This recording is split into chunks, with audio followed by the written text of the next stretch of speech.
The argument for life after death is quoted in John 12 verses 24 to 26 when Jesus says, "Very truly I tell you, unless a kernel of wheat falls to the ground and dies, it remains only a single seed.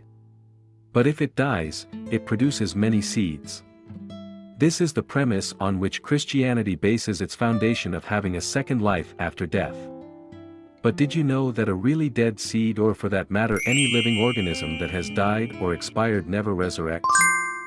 A seed is the embryo of a new plant and as such is a living thing but in a dormant state, which requires being buried in soil or other suitable matter to trigger off the renewal process.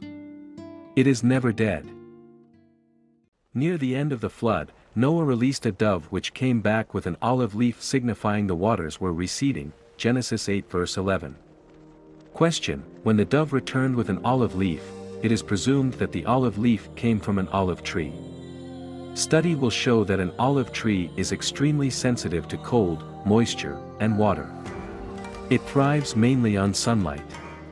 So how was the dove able to retrieve a leaf from a tree that grows only in a sunny environment free from dampness and humidity at a time when all living creatures and plants were extinguished by the Great Flood?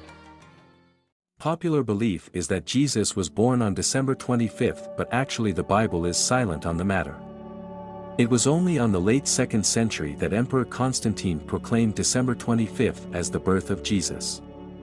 Another interesting fact is the account of birth recorded in the books of Matthew and Luke. Luke says Jesus was born in a manger with visiting shepherds. Matthew says Jesus was born in a house visited by 3 wise men. Matthew narrates that Joseph and Mary proceeded to Bethlehem to escape the wrath of King Herod, while Luke accounts that it was in response to a census that the Roman Emperor Caesar Augustus required for all the Jewish people. One version of Judas' death prevails in all films depicting his betrayal of Jesus. So Judas threw the money into the temple and left. Then he went away and hanged himself, Matthew 27 verse 5. This is the most popular and accepted belief. However, in Acts 1 verse 18 it is stated, with the payment he received for his wickedness, Judas bought a field, there he fell headlong, his body burst open and all his intestines spilled out. Question: did Judas throw away the money and hang himself, or buy a property and jump over a cliff? A very angry God of Moses versus the very compassionate and loving God of Jesus.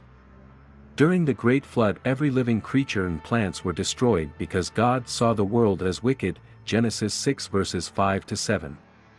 In the Passover, every firstborn was killed by God because of the Pharaoh's stubbornness, Exodus 4 verses 21 to 23.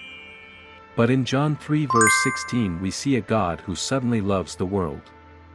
For God so loved the world, that he gave his only begotten Son. So a God who would initially kill at a whim's notice suddenly loves the world and would even sacrifice his only begotten Son for the sins of the world. Do we see the same God?